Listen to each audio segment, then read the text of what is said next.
Les doy la más cordial bienvenida a nombre de Labor Business School.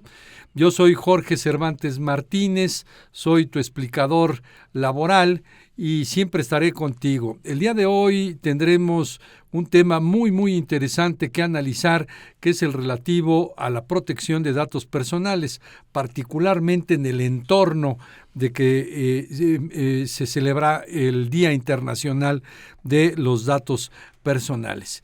Y por supuesto que tenemos a una invitada de honor aquí, nos sentimos muy halagados de tenerte aquí con nosotros, Jimena, y es la doctora Jimena Puente de la Mora, doctora en Derecho por la Universidad de Guadalajara, maestra en Derecho por la Universidad de Navarra y tu alma mater, la Universidad de Colima, ¿no? Así es.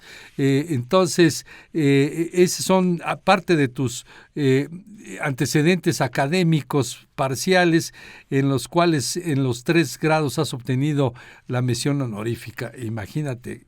¿Qué nos puedes contar de esa época estudiantil? Increíble época estudiantil, Jorge. Me da mucho gusto estar en este espacio, estar contigo en este programa y compartir, pues vivencias y experiencias. Y sí, en el marco del Día Internacional de los Datos Personales. Y fue una época increíble. La verdad es que siempre me gustó estudiar y qué mejor que mi alma mater, la Universidad de Colima, con tantos recuerdos tan especiales, ¿no? Y siempre pues con esta inquietud de aprender cosas nuevas, de buscar, de ver otros modelos, que me llevó también pues a estudiar fuera. Estuve 2 años estudiando fuera, temas también de derecho, para luego incorporarme a la universidad como profesora investigadora. Fíjate que estuve por allá más de 12 años dando clases. Sí, aquí tengo el dato. Eres miembro del Sistema Nacional de Investigación, SNI, y autora de varios libros,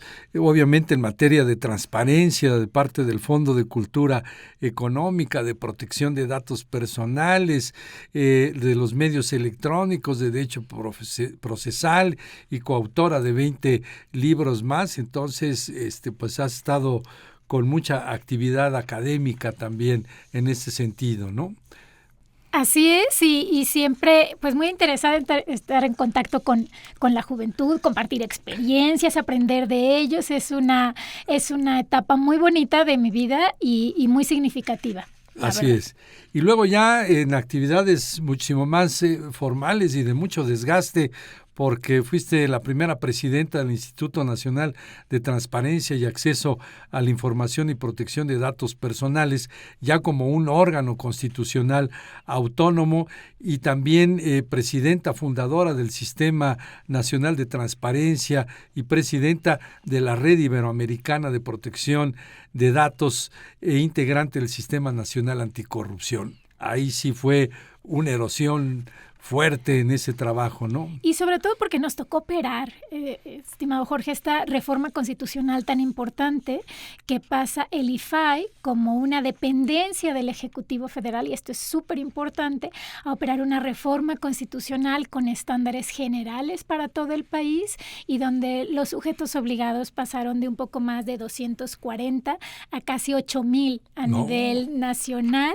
incluyendo pues algo súper importante para la gente que sigue este espacio: sindicatos, partidos políticos, fideicomisos y fondos públicos, además de los 3 poderes, no solamente el ejecutivo, sino también el legislativo y el judicial, y la ley es súper clara. Y sus 3 niveles también, municipios, estado y federal, ¿no? Municipios, estado y federación. Entonces, además tuvimos un tiempo récord también de que en un año tenemos que lograr que todos los estados de la República tuvieran su ley acorde con la Constitución, y eso fue una tarea pues extraordinaria titánica de todo el pleno del INAI, pero también de los organismos garantes de cada uno de los estados de la República, para tener la misma protección, para que no hubiera distingos, para que no hubiera diferencias en la protección ni de la transparencia y el acceso a la información, pero también de algo bien importante, que es lo que vamos a hablar, como la protección de los datos personales. Exactamente. Así es, ya vamos a entrar, que tengan un poquito de paciencia nuestros escuchas, pero también después de concluir esa labor tan importante en el instituto, fuiste diputada.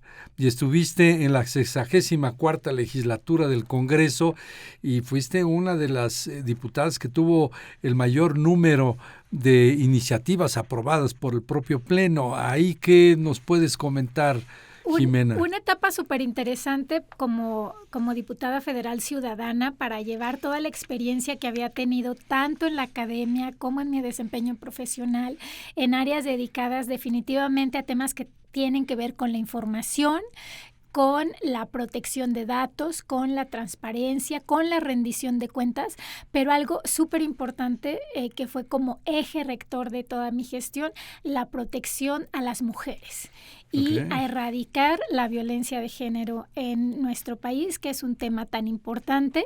Digamos que son las áreas en las que me desempeñé en estos 3 años que tuve la gran oportunidad de ser legisladora federal ciudadana. Entonces, pues fue una época totalmente diferente de mi etapa profesional, pero también muy, muy significativa estos 3 años, pues de cara a la sociedad, trabajando no solamente por mi estado, sino por las mujeres en el país. En general, muy bien.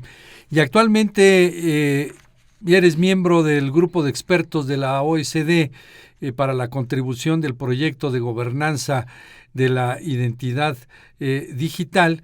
Y voy a resaltar el último, que creo que es el más relevante, que a partir del mes de abril del año 2022, el Banco Mundial te designó como la primera mexicana integrante del panel mundial de expertos de privacidad y protección de datos personales, en el cual son 189 países, miembros de la organización internacional, pero aparte son 3 abogados, de las cuales tú eres la única mujer. ¿Estoy en lo correcto? Esta es una etapa pues increíble para mí como mexicana. Me siento pues muy orgullosa de estar formando parte de este panel internacional, que somos la última instancia para el Banco Mundial en materia de privacidad y datos personales. Y entonces pues esa experiencia que tenemos en México ahora llevada al ámbito internacional para proteger algo fundamental, Jorge, que es la privacidad de toda la información de los 189 países miembros y pues de los más de 11,000 proyectos que hay activos en este momento y en el que el Banco Mundial es parte. Y pues esto es un reto muy importante, es una etapa de mucho aprendizaje y de pues descubrir y poder aportar también con la experiencia que tenemos en este organismo. Pues muchísimas gracias de que estés aquí con nosotros. Y pues ya entrando en materia, en este entorno del Día Internacional de la Protección de Datos Personales, ¿cómo se origina, cómo nace esta situación, tanto del día en particular como ya la protección de datos personales? ¿Cuál es su origen? Es un área súper importante, Jorge, porque hablamos de tecnología, hablamos de información, hablamos de esta era que muchos llaman posmodernidad, en donde lo que prima es el uso de las tecnologías, del Internet, de estar interconectados, de que la información vuele con una rapidez vertiginosa y en el mismo momento seamos capaces de darnos cuenta de lo que está sucediendo en otras partes del mundo. Con la pandemia este proceso se aceleró todavía más. Pues recordemos que hemos avanzado, se dice que alrededor de 10 años en un lapso muy breve de tiempo en el uso de las tecnologías, pues no solamente en el uso de Internet y de nuestros teléfonos celulares, sino la propia manera de comunicarnos, todas las reuniones en Zoom, la realidad virtual, ahora con todos esos temas tan emocionantes de inteligencia artificial, y todo esto tiene que ver con información personal que fluye constantemente alrededor no solamente de nuestro país, sino alrededor del mundo. Cada vez más usamos redes sociales, cada vez más usamos tecnología, incluso para la formación de los estudiantes, para la realización de nuestros trabajos. Y en este contexto está un derecho particular, que es el derecho a la protección de datos personales. Y que la ley es muy clara porque dice, bueno, cualquier información, cualquiera, relativa a una persona física identificada o identificable. Claro. Y bueno, pues a lo mejor futuro, claro. Exacto, ¿no? Sí. Y también lo presente, porque a veces nos dicen, pues contesta esta encuesta. O desde los datos, ¿no? Que damos en las escuelas, en la tintorería, voy a revelar mi edad, el Blockbuster, que ya no hay, pero bueno. Que ahora son. Pero en otros lugares, en el club deportivo, etcétera. Entonces, en cualquier parte nosotros estamos dando nuestro teléfono, nuestro nombre, nuestra dirección. Sí, con el médico, en el gimnasio, en los clubes deportivos, etcétera, etcétera, siempre estamos dando nuestra información. Entonces, muchas veces nos dicen, conteste esta encuesta que es totalmente anónima para todos aquellos que se están preguntando, pues, ¿cuándo es identificable una persona? Pero, por ejemplo, si en mi trabajo pongo mi rango máximo de estudios, mi rango de edad, qué género tengo y pues la antigüedad, etcétera, pues eso, aunque no ponga mi nombre, me hace una persona totalmente identificable. Pues todos estos datos, desde lo más visible, como lo que estabas comentando, el nombre, la dirección, nuestro correo electrónico, el teléfono, hasta pues los más particulares, bueno, cuál es mi experiencia académica, por ejemplo, que ahora me preguntabas, o cuáles son pues mis relaciones de amistad, o mis preferencias, o mis hobbies, ¿no? O ya llegando a algunos extremos, mis datos biométricos, ¿no? Que ya vamos hacia los temas de datos personales sensibles. Ahora que las empresas tienen el registro de asistencia, ya sea por la imagen facial o por la huella digital, biométricos, pues por supuesto que van teniendo toda esta información. Así es, cada vez más particularizada y cada vez pareciera que vamos dejando un registro específicamente, ¿no? Son como pequeñas piezas de un rompecabezas que a lo mejor de manera aislada no pueden tener tanta importancia, pero que si las juntamos y las agrupamos, pues dan a conocer una personalidad muy detallada de cada uno de nosotros, y eso es invaluable, sobre todo para las empresas que quieren llegar a predecir nuestro comportamiento, predecir nuestros gustos y nuestras necesidades, y ahí entra todo el tema de la protección de los datos personales. Y ahora que lo mencionas, de toda esta información, hay estos datos que son los datos especialmente protegidos o los datos sensibles, que son precisamente nuestra raza, nuestras preferencias políticas, nuestras creencias religiosas, los datos especialmente protegidos como los datos biométricos, que ahora pues las huellas dactilares, el iris de los ojos, el sonido de nuestra voz, el timbre particular que cada uno tiene, pues son datos que nos hacen únicos a cada persona. Y nuestras cuentas bancarias, porque inclusive pues algunas empresas hacen la transferencia para hacer el pago y dispersión de la nómina, pues vía la cuenta que se designe para ello, ¿no? Y si nos vamos en el mismo proceso de recaudar la información o recabar la información, pues desde el momento mismo en que se está haciendo la selección del personal, ¿no? Que te hacen una serie de exámenes psicométricos, exámenes médicos, y te piden inclusive ubicación o geolocalización de tu domicilio, y pues está toda la radiografía completa, desde el headhunter hasta luego con el posible empleador que te vaya a contratar, ¿no? Y es bien interesante porque todas estas etapas tienen que ver con el uso de la información, pero no quiere decir que no se pueda reclamar esa información. Claro. Esto es bien importante. Claro que tienen que tener estos exámenes, claro que tienen que tener estos resultados, pero el tema es cómo efectúan este tratamiento de la información y cómo la resguardan, porque imagínate lo que es todos estos resultados de una gran empresa que contrate, pues no sé, a cientos cientos de trabajadoras y trabajadores, y que de la noche a la mañana pues revele todos estos resultados o todas estas carencias sin ningún motivo a terceros, a cualquiera, en efecto. Imagínate, pues ahí hay un riesgo bien importante, y es por eso que se insiste, y la misma ley lo señala, establecer algo súper importante, que son las medidas de seguridad, ¿no? Necesitamos que la información esté segura, que la información esté protegida, que solamente tengan acceso a esta información las personas autorizadas, que la información no se quede ahí para siempre, porque muchas veces ni siquiera es necesaria. Si es para un proceso, terminando el proceso, pues esta información ya debería de dejar de ser útil para la empresa o entidad y se debería de eliminar. Entonces, todos estos requisitos pues son los que vamos a ir comentando. Sí, claro, pero ahí me surge también el punto de la importancia de que nosotros como titulares de nuestros datos personales podamos estar al pendiente de la existencia de esas medidas de seguridad, ¿no? Es decir, una de esas medidas de seguridad será el aviso de privacidad, y que cuando yo vaya a pedir trabajo o este headhunter que me está coqueteando, en ese momento yo saber que efectivamente tiene un casillero con una palomita para que diga si hay o no hay un aviso de privacidad. Diste exactamente en el punto más importante.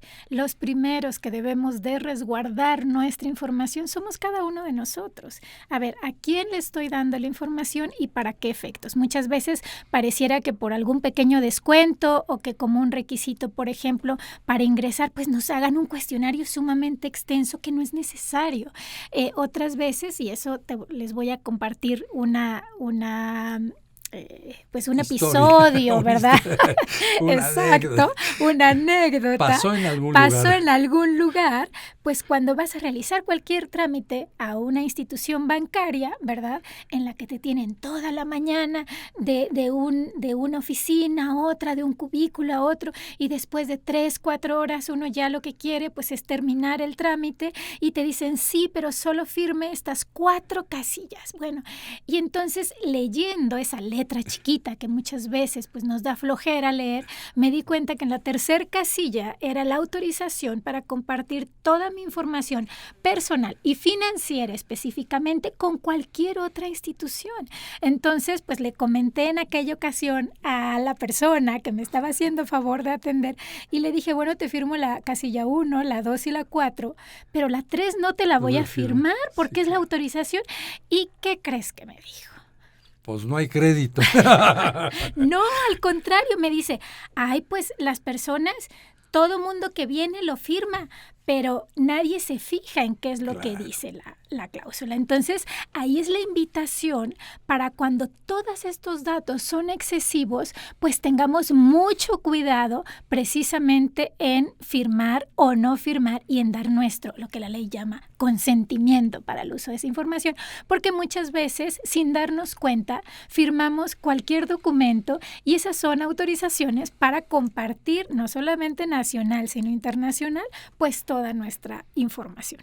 Sí, indudable. Es muy importante que nosotros tengamos la conciencia, así como tenemos la conciencia en una ciudad como esta, la Ciudad de México, que es una ciudad de una zona sísmica, y que debemos de estar con esa mentalidad muy presente.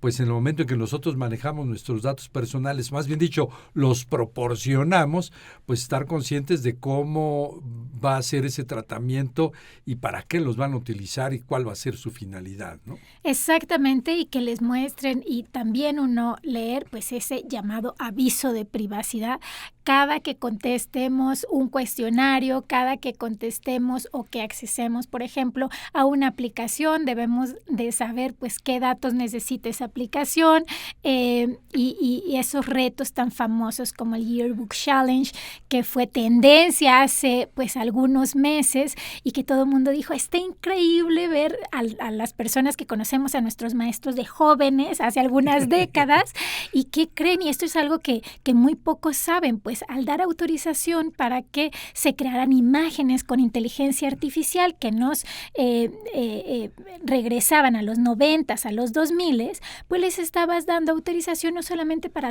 tus fotos que estabas subiendo, sino para el resto de fotos, incluso información de tus contactos. Imagínate nada más. Y pues eso, pues muy poca gente se enteró. Entonces, ¿cuál es la invitación? Bueno, cuando hagamos uso de alguna de estas aplicaciones y tanto por internet como contestemos alguna información, pues seamos los primeros que pues tengamos cuidado, ¿no? Ahora, del otro lado de la moneda, en este caso, este headhunter o esta empresa que seguramente tendrá muy en mente la elaboración de su aviso de privacidad, algunos elementos importantes, pues por supuesto el nombre, razón social, domicilio de quien va a ser el responsable, que es el nombre técnico de quien está haciendo el tratamiento de los datos personales, así como también la finalidad. ¿Para qué vas a usar mis datos personales? ¿Qué otro elemento más pudiera señalar que debe de resaltarse en el aviso de privacidad para el lado de quien lo va a manejar, del responsable? Bien importante y tips para todas estas empresas que se dedican también pues a ser de headhunters, pero también cuando tú estás solicitando un empleo, saber que se respeten los derechos ARCO. Y esto es el derecho de acceso. Debes de tener acceso a qué información están recabando de ti, pero también rectificación, qué importante que toda la información que tenga nuestra, pues sea la información correcta y esté también actualizada, pero también cancelación, si yo puedo hacer uso o con quién puedo hacer uso de la cancelación, y oponernos si llegamos a considerar que la información es excesiva. El aviso de privacidad siempre tiene que tener efectivamente un responsable, pero algo muy fácil, algo que podamos dirigir un correo electrónico o llamar por teléfono y tengamos claro quién va a ser el responsable. Y entre otros, también las medidas de seguridad. Como comentábamos, no es lo mismo proteger, por ejemplo, el nombre y la profesión de alguien que los resultados de todos sus exámenes para medir, por ejemplo, su IQ o sus habilidades o sus deficiencias también. Entonces, o su estado de salud. O su estado de salud presente y futuro. Sí, porque a lo mejor ya dentro de la propia relación laboral, el área de recursos humanos está recabando la información de que tuvo una incapacidad por un accidente general o por cualquier enfermedad o por un accidente de trabajo, y va a quedar respaldado o va a quedar resguardado en el expediente, pero de una manera encriptada para que no todos puedan tener acceso a ello, ¿no? Para que no todos puedan tener acceso, y ahora que mencionabas los datos que tienen que ver de salud, muchas veces ni siquiera es estado de salud presente, es estado de salud futuro. Cuando te preguntan antecedentes familiares, que tienen que ver con enfermedades o padecimientos que tienen un alto índice hereditario, genético, ¿no? Sí. Exacto. Bueno, ya hay una proyección de cuáles las posibilidades que tiene alguien de tener esa enfermedad en 5, 10 o 15 años. Incluso ya se están haciendo en estas aplicaciones, y ojo, de inteligencia artificial, que con que hables 15 segundos ya puede determinar la aplicación si tienes o no diabetes, por ejemplo. Entonces, eso es súper interesante, y se están abriendo pues cada vez más vertientes que utilizan información y que hay que tener en cuenta. Sí, de ahí la importancia de que dentro de este aviso de privacidad se establezcan con toda precisión las finalidades, ¿no? Si seguimos en el ejemplo de las relaciones laborales, pues voy a hacer el tratamiento de tus datos personales relacionados con este vínculo jurídico denominado relación laboral, y no lo voy a poder utilizar para otras cosas. No lo voy a poder mandar ni a los bancos, ni a las publicidad, ni a las aseguradoras, por ejemplo. Sí, bueno, tema tan interesante, ¿no? Pero tal vez, a lo mejor sí, porque si tengo pactado un seguro de vida, pues tendré que incluirlo en mi aviso de privacidad diciendo, bueno, dentro de tus prestaciones está el seguro de vida y pues tengo que darle aviso. Exactamente, si es que tienes el puesto, que eso es una prestación Exacto. increíble, pero ¿qué pasa si se los comparten a las aseguradoras y desafortunadamente no tienes acceso a ese trabajo? Entonces ahí hay una modificación en la calificación precisamente y puede haber aumento de cuotas y nosotros al siguiente año que coticemos, pues podemos notar un incremento considerable con base a los datos que ni siquiera fuiste tú quien los proporcionaste. Entonces ahí hay que tener también cuidado. Sí, porque al final de cuentas, y regreso un poco al tema previo, ¿no? Al headhunter. El headhunter, en el momento en que ya aceptó o no fue aceptado el trabajador, ¿qué hace con esos datos personales? ¿Los va a conservar por cuánto tiempo y otra vez con qué finalidad, etcétera? Y luego, ya cuando sí hay relación laboral y sí lo contrataron, igual de qué forma los va a conservar y hasta qué tiempo lo va a conservar, obviamente durante el tiempo que está la relación laboral, pero si concluye la relación laboral, ¿qué va a pasar con todos esos datos, ¿no? Sí, es importante que se tenga claridad, Jorge. Correcto. Que tengan claridad de parte de la empresa. Estos datos me sirven por poner un ejemplo, 5 años más, porque a lo mejor en esta ocasión no tuviste el empleo, pero si se abre otra convocatoria, ya tengo tus datos de un perfil que me interesó, que te puedo volver a llamar. Pero esto se tiene que definir y dejarle claro a la persona para qué finalidad se está recabando la información y también recabar pues un necesario consentimiento. La importancia del consentimiento, porque hay consentimiento tácito y expreso. Ya nos estabas compartiendo una experiencia de que te negaste a firmar el apartado 3 y demás, pero es muy importante que quede clara esta idea de cómo es el consentimiento expreso y tácito respecto del manejo de mis datos personales. Así es, porque hay un consentimiento que necesariamente, Jorge, debe ser expreso.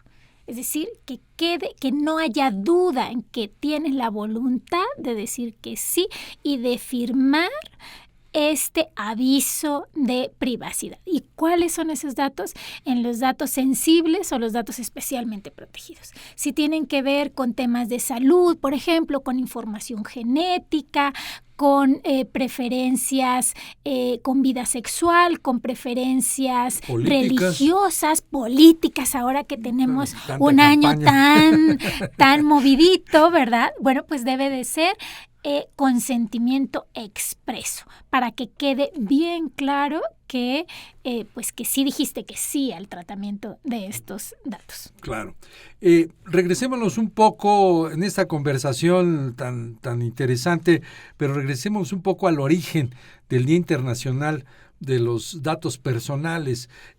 Por ahí tengo la información de que es el convenio 108 del Consejo de Europa y el protocolo adicional del 2018. Creo que ese es el detonador para el festejo o la conmemoración o recordar que existe el Día Internacional de los Datos Personales. Así es, fíjate que este tema tan importante que pareciera estar de moda, pues en Europa ya nos llevan muchos años, ¿no? Y entonces con este convenio 108 del Consejo de Europa y este comité de ministros, pues dijeron, en esta fecha que emitimos este instrumento internacional tan importante, en enero precisamente de 1981, Jorge, imagínate, ya tiene varios años. Vamos a poner, dijeron el Consejo de Ministros, vamos a poner sobre la mesa un tema tan importante como lo es el tratamiento, la protección de nuestra privacidad, del tratamiento de los datos personales. Y este convenio, para todos los que se pregunten, bueno, ¿de qué va? Nos dice las bases para que nuestra información personal sea protegida con el enfoque de privacidad. Y entonces ahí es el instrumento que viene a servir como de base al desarrollo de todas las legislaciones que nos dicen, por ejemplo, principios fundamentales. ¿Y cuáles serían estos? Que la información sea adecuada, por ejemplo, pertinente y no excesiva, que se obtenga por medios que no sean fraudulentos, por ejemplo, que tenga una temporalidad, que se establezca el responsable y los principios básicos, también que su uso sea legítimo, que... ¿Desde ahí nace también el derecho ARCO? ¿O evolucionó al tiempo? No, desde ahí nacen las bases para los derechos ARCO, que son como los principios fundamentales de toda la legislación, no solamente en Europa, sino, como ya estamos viendo, en América Latina. Y dice algo bien importante, sobre todo en su protocolo adicional, que no importa la nacionalidad que tengas, no importa ninguna condición que tengas para la debida protección de tu privacidad. Y cuando hay lo que la ley llama el flujo transfronterizo de datos, es decir, que viajen nuestros datos a través de las fronteras de los países, que tengan un uso adecuado y una protección adecuada, es decir, se ponen de acuerdo para establecer las bases en las que todas y todos podamos aspirar a tener la misma protección. México es parte de estos 47 países que han ratificado el Convenio 108 del Consejo de Europa y este Convenio 108 Plus, que del 2018, pues está en proceso de ratificación. Correcto. Y de ahí es donde nos llega de refilón el hecho de ya constituir y crear la Ley General de Protección de Datos Personales en posesión de los particulares y la Ley General de Protección de Datos Personales para el sector público. Ya se me fue el nombre. Fíjate que el nombre se me fue. Para sujetos obligados. Para sujetos obligados. Desde el 2009, toda esta odisea empieza del 2009, cuando se hace derecho garantizado por nuestra Constitución. Es correcto. Pasa a la categoría de derecho fundamental. Qué importante que nos digan, ya no es si lo quiero proteger o no, el Estado mexicano reconoce el derecho al acceso, rectificación, cancelación y oposición en el segundo párrafo del artículo 16 de la Constitución y establece muy pocas excepciones, muy claras. Seguridad nacional, sí, casos de guerra, seguridad pública, ¿no? Salud y derechos de tercero y para garantizar y para proteger nuestra información. Y de ahí, ¿qué crees? Eso fue en el 2009, en el 2010 hay esta primera Ley Federal de Protección de Datos Personales en posesión de los particulares. Ya imagínate, ya va por 14 años de esta ley que necesita ser reformada. Por cierto, y establece también las bases para la protección de todas las empresas, más de 5 millones de empresas, nos dice el INEGI, que tenemos en nuestro país. Imagínate, no es cualquier cosa. Pero pues esta es la que aplica pues para los hospitales, los hoteles, las escuelas, las empresas en general, y esta es la ley que tenemos que estar atenta, más su reglamento. Así es, más su reglamento, más todos los principios que establece también el órgano garante, que es el Instituto Nacional de Transparencia, Acceso a la Información y Protección de Datos, el INAI, personales, y este es todo si estamos hablando de escuelas públicas, de escuelas privadas, de hospitales privados, de headhunters, de todas estas empresas deben de regirse por esta ley federal del 2010. Y después, 7 años después, hay la Ley General, que en efecto, Jorge, tiene un nombre larguísimo, qué ya bárbaro. Se me está haciendo bolas el engrudo. Imagínate, Ley General de Protección de Datos Personales en posesión de los sujetos obligados.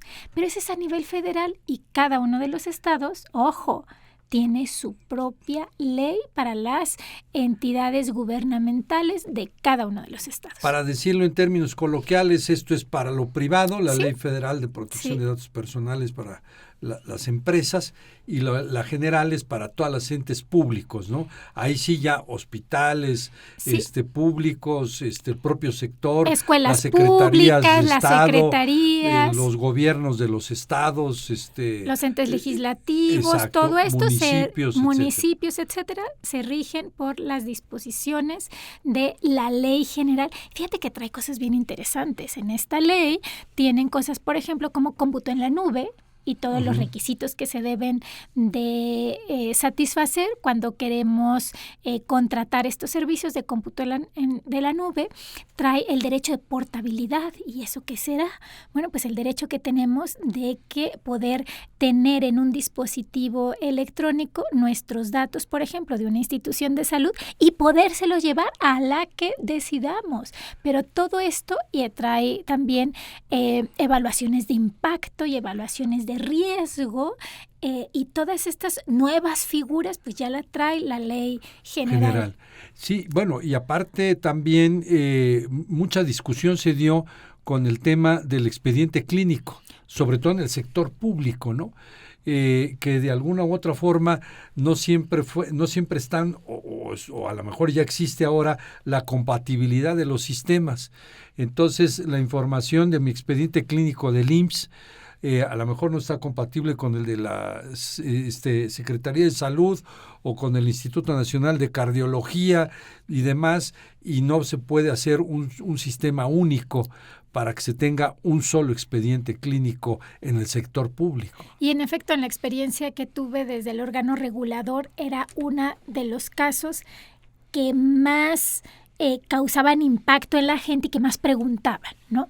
¿Qué datos tiene mi institución de salud? Porque fíjate que hace algunos años se creían que el expediente clínico era del médico y pues nada más alejado de la realidad. El expediente clínico tiene mis datos de salud, claro, mis recomendaciones, mis notas técnicas, el historial de medicamentos o no que tomé, los padecimientos. Obviamente se trata de datos de salud de cada uno de nosotros. Tal vez pudiera ser derecho reservado el diagnóstico, tal vez, pero digo, porque sea la creatividad del médico que dijo, vamos, tiene este padecimiento, ¿no? Pero las notas técnicas como sí, las que lo llevan a decir la conclusión. Es correcto. Pero ya el diagnóstico es parte del expediente, sí. Entonces es súper importante y hay este derecho de portabilidad de poder decir, a ver, qué es lo que tienen, qué información tienen mí, poderlo llevar también pues a otra institución. Y todas estas cuestiones son cosas que no trae la ley de privados. Esto es, sí, claro. Esto es porque pues pero es más novedosa. Sí, bueno, pero de alguna otra manera en lo privado igual, ¿no? Si yo voy a alguna institución de un hospital privado y solicito mi expediente, que ahí lo tienen, pues me lo tienen que proporcionar al final de cuentas porque son mis datos personales. Son de cada uno de nosotros, en efecto, y también, ojo, con todas estas medidas, porque luego llegamos a estas instituciones públicas y privadas y pues no vemos el aviso de privacidad y no sabemos muchas veces para qué quieren nuestra información y cómo, sobre todo, cómo la van a utilizar. De ahí, retomando esta idea de la importancia de definir con toda precisión la finalidad, también qué datos personales vas a recabar, ¿no? Yo recuerdo algún caso en el cual, obviamente no voy a decir su nombre, pero era una empresa en la que tenía su aviso de privacidad y juntaba toda la información, tanto de los clientes que adquirían productos de esa empresa, como de los trabajadores, como de los proveedores, y en un solo aviso de privacidad volcaban todo, ¿no? Y entonces a lo mejor yo que iba a comprar X cosa, no voy a decir qué, porque si no ya lo descubro, me pedían en el aviso de privacidad mis antecedentes académicos. Espérate, pues si yo nada más vengo a comprar esto y por qué, ¿no? Entonces cada nicho debe estar debidamente protegido, ¿no? Cada nicho debe de estar protegido. A veces nos piden nuestra credencial de lector sin ningún motivo y nos apuntan y levantan el registro tanto de nuestra fotografía, de nuestras claves, y muchas veces no es necesario. Y ahora pues me hace recordar los casos más emblemáticos que me tocó resolver de los más de 34,000 expedientes, imagínate, Jorge, que resolvimos en estos 4 años que estuvimos en esta gran gran institución para el Estado mexicano, esta institución ciudadana que es el INAI, que hay que defender a nuestras instituciones, que tanto trabajo dieron como país y que es un logro ciudadano. Pues dentro de estos casos más emblemáticos están el de una institución bancaria por ahí, que tampoco voy a decir quién es, pero que se consideró un uso negligente de los datos personales y también que eran excesivos el grado de información que requerían para dar un crédito.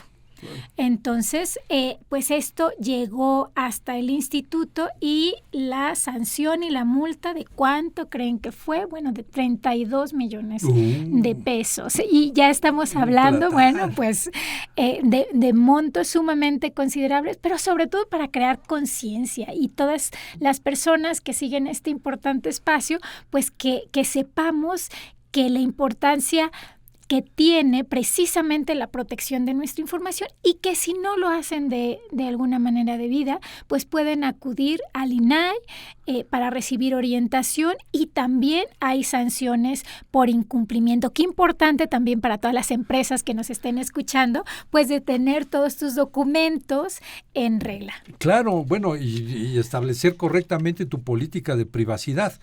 Que es fundamental dentro de las empresas. Y otro elemento importante que deben de estar cuidando es el famoso tema de la videovigilancia. Sí. Que a lo mejor la gran mayoría de las empresas lo tienen como tal, como videovigilancia, pero hay otras que las tienen inclusive para determinar el control de calidad o en una línea de producción, y se tiene que definir precisamente el propósito y la finalidad para que lo tienen, ¿no? Porque si no, no voy a estar grabando todo lo que quiera, ni tampoco en cualquier lugar, ¿no? De la empresa, pues. Qué importante los sistemas de videovigilancia para garantizar, en efecto, como comentabas, la eficiencia en todos los procesos, pero también la seguridad de quién, de los mismos trabajadores, Jorge, porque si se tiene un sistema en donde se sabe que están en ciertas partes, en efecto, colocadas de manera estratégica, cámaras, pues también son para beneficio y certeza de los propios trabajadores. Pero ojo, todo el establecimiento de estos sistemas deben de quedar claro y transparente su funcionamiento para los trabajadores. Nada de poner un sistema a escondidas y entonces donde estemos grabando o donde estemos difundiendo después más información de la necesaria. Y ojo, sonido, no se pueden grabar conversaciones privadas, imagínate nada más, de los trabajadores. Y esto es bien importante, es más para garantizar eficiencia en los procesos. Así que si vamos a instalar todo el tema, sí debemos de notificar, ojo, a los trabajadores que se instala este sistema, la finalidad, la ubicación y pues para la duración de cuánto tiempo voy a tener conservando esos videos. ¿Y con qué propósito, no? Y con qué propósito, y bueno, pues para dar certeza más que nada a los procesos y seguridad, pero pues de una manera como se señala en la ley, transparente, ¿no? Que sea beneficio tanto para la empresa o la entidad como también para los trabajadores en caso de que haya algún conflicto o algo que solucionar. Correcto. Ya vamos con la secuencia, ¿no? Este trabajador solicitó su acceso, proporcionó sus datos personales al headhunter, consiguió el trabajo, durante la relación laboral ya están haciendo el tratamiento de sus datos personales, ya incluimos lo relativo a los datos personales sensibles, biométricos, los médicos o los de salud, etcétera, pero termina la relación de trabajo y ahorita me acuerdo de la canción Se me olvidó que te olvidé, el derecho al olvido. ¿Qué nos puedes comentar del derecho al olvido en el sentido de que qué tanto tiempo debe de conservar esta empresa el expediente de ese trabajador y luego ya destruirlo o hacer otra cosa? Sí, en efecto, eso debe de quedar claro desde el inicio de la relación laboral, y que si ya estos datos o esta información dejan de tener un interés para la empresa o para la entidad, esa información se debe de eliminar. Y qué importante también es todo esto del tratamiento de los archivos, para que sea ágil toda esta cuestión de la protección de la información personal. Necesitamos tener control de nuestros archivos, qué información entra, la duración que tiene, quién es el responsable y cuándo también la debemos de olvidar, porque parece que por algún caso, sobre todo con los medios de comunicación, Jorge, que dan a conocer en una noticia, en un gran comunicado, algo, pero muchas veces no nos enteramos si fue cierto. No nos enteramos de la versión de la contraparte y pareciera que determinados sucesos nos persiguen para toda la vida sin ninguna necesidad, ojo, y eso pues es lo que protege también el derecho al olvido, y esta figura que en Europa ya está más desarrollada y que ahora con las nuevas regulaciones como el GDPR y este Reglamento General de Protección de Datos vigente desde el 2018, pues ha significado un cambio profundo y nosotros estamos en proceso, Jorge, porque nuestras leyes ya en estos momentos del 2024 se tienen que actualizar para estar acorde con estos nuevos estándares internacionales, porque ya tenemos inteligencia artificial, porque ya tenemos nuevas tecnologías, porque ya avanzó, imagínate, en 14 años lo que hemos podido modificar y avanzar, evolucionar en el uso de las tecnologías, nuestras leyes también. Qué importante tener leyes acorde a las necesidades reales de la sociedad. Sí, indudable, lo retomaremos, la inteligencia artificial más adelantito. Quisiera nada más recordar un caso igual emblemático de alguna empresa comercializadora en la cual tenía un gran archivo de información de potenciales clientes, de prospectos de clientes. Y pues, pero tenía todo, o sea, tenía nombre, domicilio, cuentas bancarias, tenía todo. Y ahí era la discusión mayor que se tenía durante cuánto tiempo lo iba a conservar, sobre todo que eran prospectos, o sea, nunca se concretó la venta de lo que se iba a realizar, pero ahí lo tenías. Obviamente el área de comercialización decía, no, pues ahí déjalo porque algún día se me va a ofrecer y voy a jalar la información de esa persona y le voy a vender algo. Esa es la tentación más grande en muchas empresas y entidades que piensan que la información pues es de ellos y es del cliente, ¿no? Y todavía cuando ni siquiera son clientes, sino son prospectos de clientes. Bueno, aún más, ¿no? Yo creo que debemos de tener mucho cuidado. Efectivamente es un activo súper importante para las empresas. Ojo, México recibe el 66% de ataques cibernéticos de toda América Latina. Solo es México. Entonces nos coloca con un altísimo porcentaje de riesgo en ataques cibernéticos, entonces, o de riesgos de ataques cibernéticos, y esto trae pérdidas, imagínate, de 3,000 a 5,000 millones de dólares anuales.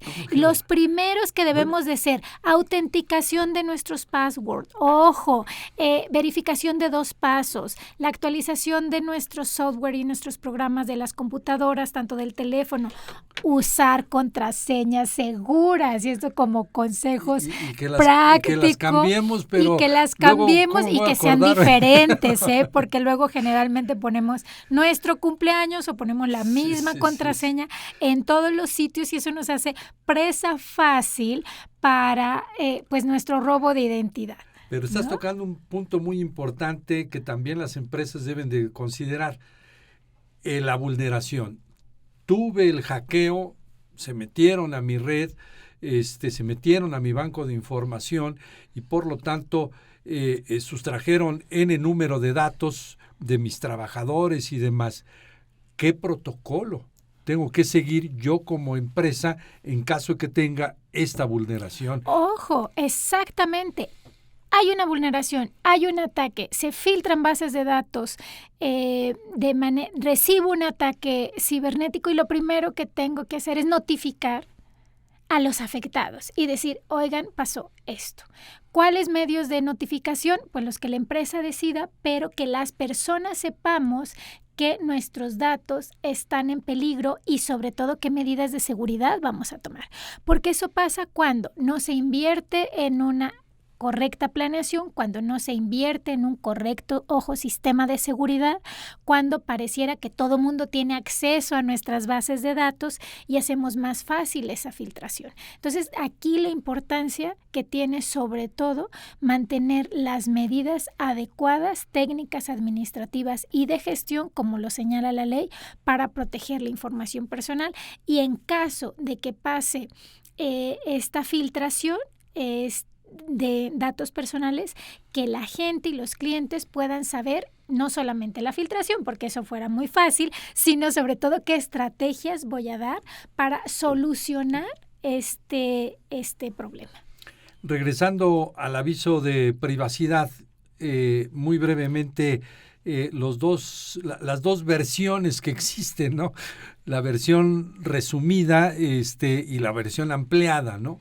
Entonces, eso creo que también es importante que lo puedan tener en cuenta, ¿no? De que sí puedo tener una versión de unas cuantas líneas y otra que debe de tener completo todo, ¿no? Exactamente, de unas cuantas líneas, que sea muy fácil, muy ágil la lectura, y el otro documento, que es el documento más completo, más robusto. Y para todo esto los invitamos a que pues visiten la página del INAI. Hay también guías muy prácticas donde nos van orientando cómo tener nuestro aviso de privacidad y que se acerquen también pues a los expertos legales en el tema, que les van a ahorrar como también nosotros. Consecuencias, exacto, pues innecesarias tanto para la empresa como para los clientes. Recordemos que la protección de datos personales es un activo y es un valor fundamental que la propia empresa ofrece pues como un valor agregado para todos sus clientes y usuarios. Así es. Finalmente, quisiera que retomáramos el tema de que qué crees que se deba de cambiar en la legislación. Señalabas pues ya la inteligencia artificial, ya una serie de elementos muy modernos por los cuales se tiene que ajustar. ¿Qué es lo que se tiene que ajustar? Pues varios aspectos, ¿no? Estas evaluaciones de impacto, estos análisis de riesgo, si yo manejo muchos datos, bueno, ¿qué nivel de riesgo voy a tener y qué es lo que necesito hacer en caso de que maneje este volumen de información? El derecho a la portabilidad también en el sector privado, tener un nivel más o menos homogéneo de sanciones, por ejemplo, porque en las empresas son hasta 320,000 unidades de salario, que pueden ser el doble, Jorge, en caso de reincidencia o de algunas características específicas, pero en el caso del sector público son solo 1,500. Bueno.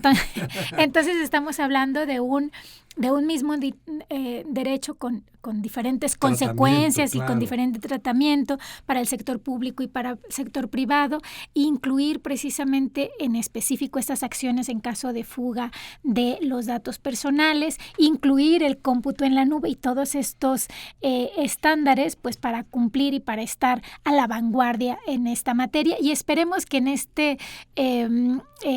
este entorno del Día Internacional de la Protección de Datos pues podamos no solamente hacer hincapié de la importancia, sino también llamar a nuestros legisladores para que lo tengan en cuenta en su agenda legislativa. Claro, ¿no? Me parece muy importante. Pues muy honrados por estar en este programa, que nos hayas acompañado, Jimena, toda una personalidad en el tema de transparencia y de protección de datos personales. El día de hoy en este programa pues estuvimos analizando el Día Internacional de la Protección de Datos Personales, cómo se originó, cómo llega aquí a México con las dos vertientes de las leyes, la importancia del aviso de privacidad, la importancia de definir correctamente la finalidad con la cual se van a dar los datos personales, el consentimiento, que es fundamental que leamos todo, aunque sea las letras chiquitas, y por supuesto que también el derecho al olvido, que es fundamental, y que el reto todavía queda para hacer modificaciones a las leyes. Muchísimas gracias por tu asistencia y ¿cuáles serían tus últimos comentarios del día de hoy? Bueno, muy agradecida de estar contigo en este importante espacio, invitar a todo el público pues, a que se interese en el tema de privacidad y protección de datos y a que nos sigan en nuestras redes, tanto en Instagram como en X, como Jimena Puente de la Mora.